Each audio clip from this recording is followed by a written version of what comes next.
President Trump has sacked today's reception with the Super Bowl winning Philadelphia Eagles. It was originally scheduled for this afternoon.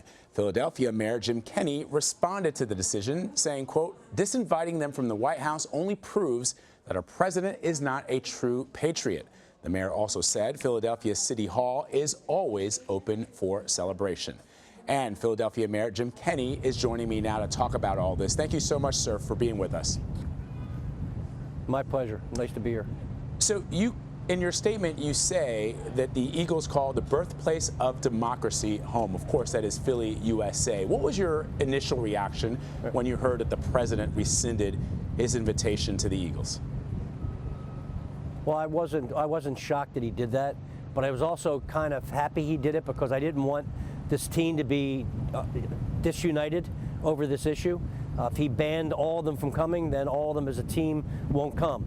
If that didn't happen, then some would have gone, some would have not gone, and hopefully that wouldn't have bled over into the locker room this season. So we can live without Donald Trump when we go after our second Super Bowl.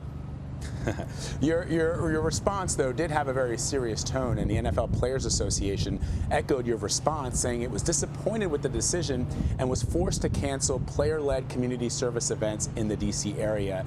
So how is the president's decision playing out in Philly?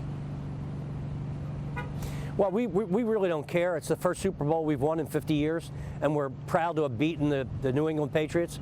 We'll try to do it again next year. But I will tell you, I'm very proud of our players on the field, but I'm even more proud of our players off the field. They're Malcolm Jenkins and Carson Wentz and Chris Long and Lane Johnson and Zach Ertz and all those folks. They're all involved in the community events throughout our city. And they're just fine young men who happen to be skilled athletes, but also happen to be wonderful people on top of it. Philadelphia Eagles organization is a terrific corporate partner in our city, and we're just very proud of them. And Donald Trump ruins a lot of things, but he can't ruin this.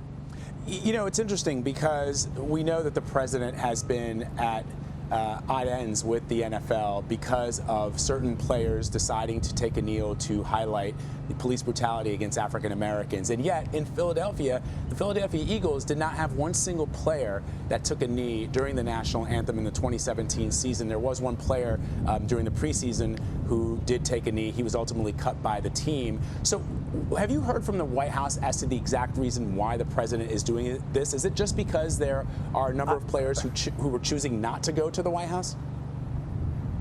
I don't hear from the White House on anything other than when we're suing them to keep them from defunding us because we're a welcoming sanctuary city. I think cities need to stand up in this country, and many mayors have stood up in this country against this tyrant. He is trying to turn this country into a dictatorship by ignoring the courts and by saying and doing what he wants, by ignoring the Department of Justice and saying and doing what he wants. And in the end, this will all come to a conclusion, and it won't be a good ending for him.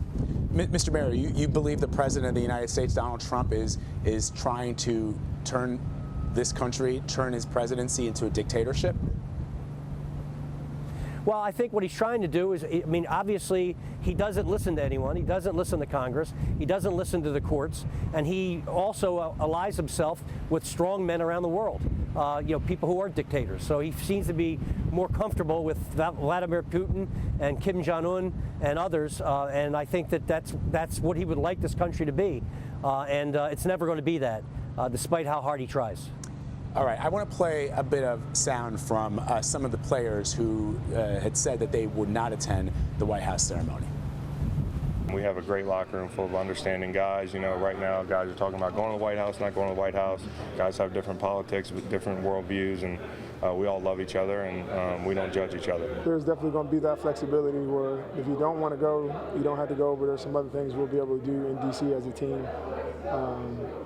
And that might be as busy as you want it to be or as little as you want it to be. All right, so there are a couple of players who were saying that they didn't want to attend the White House, but there are other players who I'm sure probably would have attended. I wonder how disheartening it is for those players who had looked forward perhaps to a moment which very few Americans ever get, which is to visit the White House at the request of and the honor of the President of the United States. Well, the most important thing is I don't know what player it was that said we love each other, and that's the most important thing, is this team stay together and be the great team that they are. And don't let Donald Trump, who's trying to divide our entire country, don't allow him to divide this team. And they won't. This team is too strong, our coach is too strong, the ownership is too strong to allow Donald Trump to manipulate them into something other than what they are, which is a united team that loves each other, plays together, and makes our city proud. And I can't think of a team that I'm more proud of than the Philadelphia Eagles.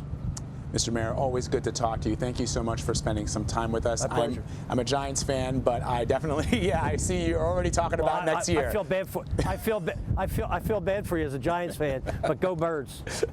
Thank you, Mr. Mayor. Appreciate it.